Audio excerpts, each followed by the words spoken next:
Olá, vim falar com você. Antes, sei que talvez este não seja um conceito lógico, reconhecido por você. Afinal, fomos doutrinados em uma sociedade estruturada em conceitos econômicos, poder, religião e controle social de massas pela engenharia social, ou mídia da comunicação. Este conceito de governo ganhou destaque na era do Império Romano de Otávio Augusto, em 27 a.C., com a frase: pão e circo. O que significava na época? Distração e um pedaço de pão para um povo ignorante e de baixa participação social. O Coliseu é o tataravô dos estádios de futebol de hoje. Isso em 27 a.C.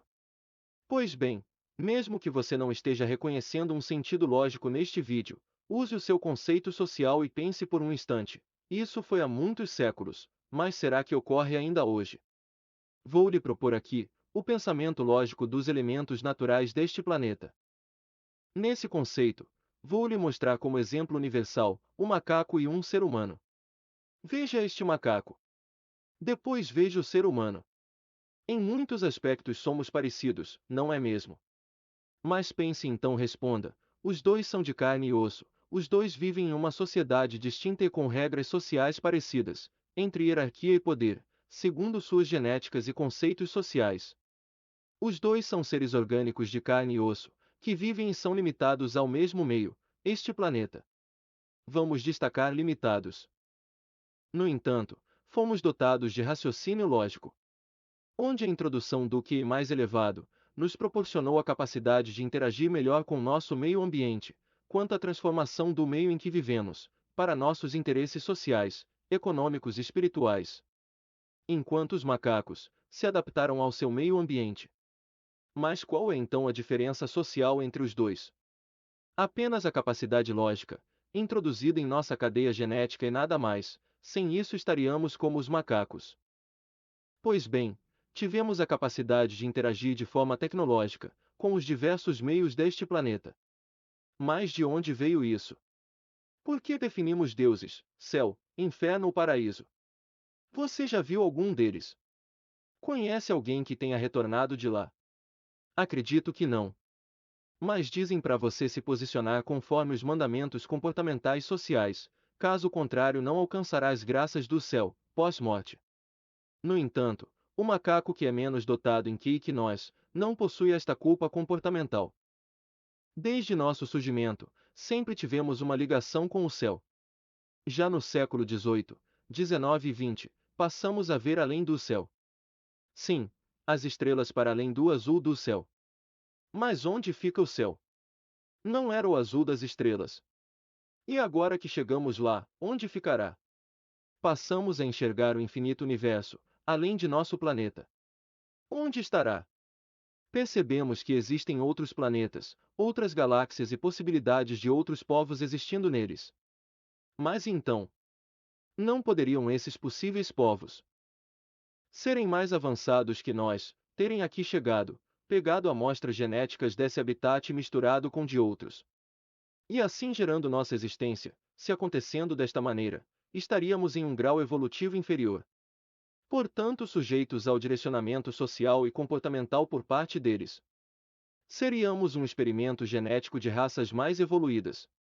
Teria este conceito lógico se estruturado em uma doutrina comportamental pré-estabelecida, conforme outras experiências sociais. Afinal, a esperança de uma vida eterna e cheia de graças é uma boa promessa para uma vida de altos e baixos. Guerras, desigualdades, fome, corrupção, injustiças sociais, perda dos entes queridos e nem sei mais, são tantas outras coisas, não é mesmo? Bom, será que quando morrermos, teremos a capacidade da metamorfose dimensional e uma nova existência? Será? Veja que neste comparativo das espécies orgânicas, não somos estruturalmente diferentes dos macacos. Se lembra do limitados lá do início? Olhe novamente, onde lhe parece haver a existência pós-morte, em nós. Onde vemos em nossa evolução orgânica, a capacidade do estado metamórfico. Ou seja, você se transformar de um ser orgânico da Terra, em outra estrutura elétrica pulsante. Infelizmente, isso não faz parte de nossas capacidades físicas. Fomos dotados de inteligência comportamental, contudo, o conceito extrafísico pós-morte, não nos é possível.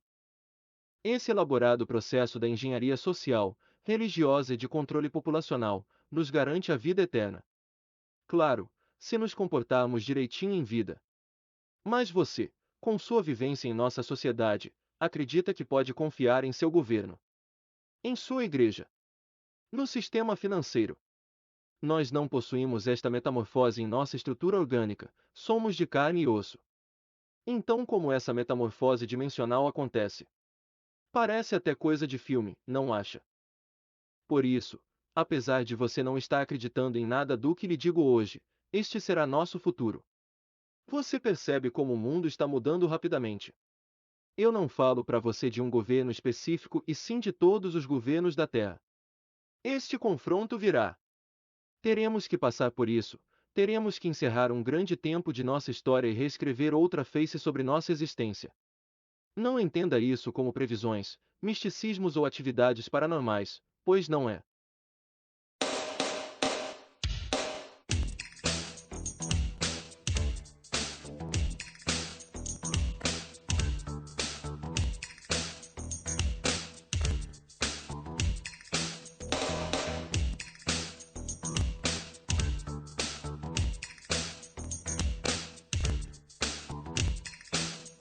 Se você acompanhou até aqui, vou lhe abrir outro campo lógico, um novo estágio para você.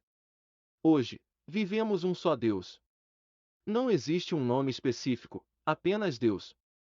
Mas observe que Deus está no plural, ou seja, na verdade seriam todos os deuses antigos reunidos em uma única adoração.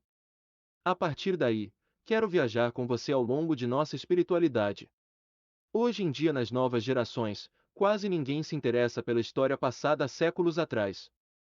Vivemos em um mundo contemporâneo, moderno, tecnológico e corrido. Mas já parou para pensar na evolução da fé? No início dos tempos olhávamos para as cavernas e então fazíamos desenhos nas paredes do que vivenciávamos fora delas. Dessa era evolutiva, ficaram registrados animais, aves, seres humanos e também o desconhecido ser das estrelas. Deixo aqui algumas fotos para você observar. Já vamos pular o tempo. Vieram as ferramentas portáteis, o fogo, comunidade social, conflitos entre grupos territoriais, etc. Tudo isso, fruto da recém-adquirida consciência lógica em um meio hostil. Não existia a escrita, que se sabe, foi introduzida pelos sumérios, sendo estes considerados os primeiros povos da civilização moderna.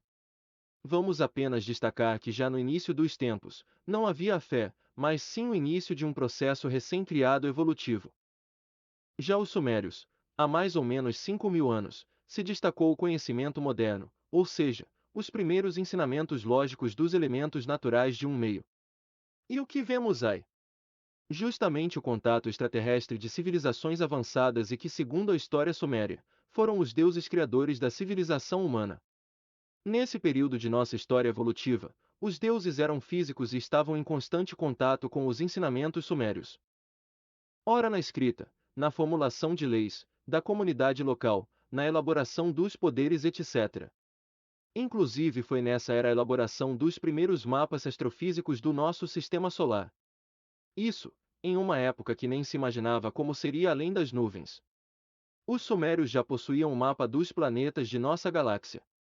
Vamos então pular mais um tempinho, não iremos aqui adentrar no conjunto social evolutivo, Anunnaki, construção genética DNA, processo laboratorial genético, dilúvio, etc. Já na era egípcia, surgiu o primeiro conceito de um único Deus Sol, Atum. No reinado de Akhenaton, há mais ou menos 4.000 anos. Existem conceitos lógicos que indicam que a fé egípcia foi uma adaptação do sistema evolutivo sumério. Nesse primeiro momento, um único Deus não foi bem aceito na sociedade daquela época evolutiva. O que deixa claro um princípio lógico evolutivo, a partir do primeiro contato evolutivo dos sumérios, com outra civilização off-mundista, muito mais evoluída. Onde novos processos evolutivos, muitas das vezes não são imediatamente absorvidos pela sociedade temporal, visto a dominância dos padrões comportamentais implantados entre gerações culturais. Observemos que práticas de adoração, muitas vezes davam causas ao canibalismo, assassinatos, torturas e sacrifícios públicos. com a finalidade cultural da adoração a um Deus maior. Se pudermos separar nossa ligação espiritual doutrinária de conceitos religiosos, notaremos um padrão evolutivo lógico, no qual deuses criadores se modificavam ao longo da história evolutiva dos povos, o que pode indicar direções variáveis, conforme a cultura popular regional e não pela interferência superior divina. Se pularmos mais no tempo, chegaremos aos Incas no Peru, há mais ou menos 1500 anos, onde podemos identificar atividades genéticas ofimundistas e um conceito similar ao dos sumérios, com relação aos criadores extraterrestres de nossa civilização. Vamos mais um pouco e chegaremos à Idade Média, onde a Guerra Santa matou milhares de pessoas e era aclamada em nome de Deus. Ou seja, se podia queimar, matar, torturar, pilhar, destruir, estuprar em nome de Deus. Será que você percebe que a religião se tornou um instrumento de poder, controle e manipulação de massas? Você já parou para pensar nos horrores cometidos em nome de Deus? Bem, o ponto que pretendo chegar com você hoje é que mudanças evolutivas na Terra sempre ocorreram. Pularemos para Pedro Álvares Cabral e a colonização do Brasil. Se lembra da doutrinação indígena?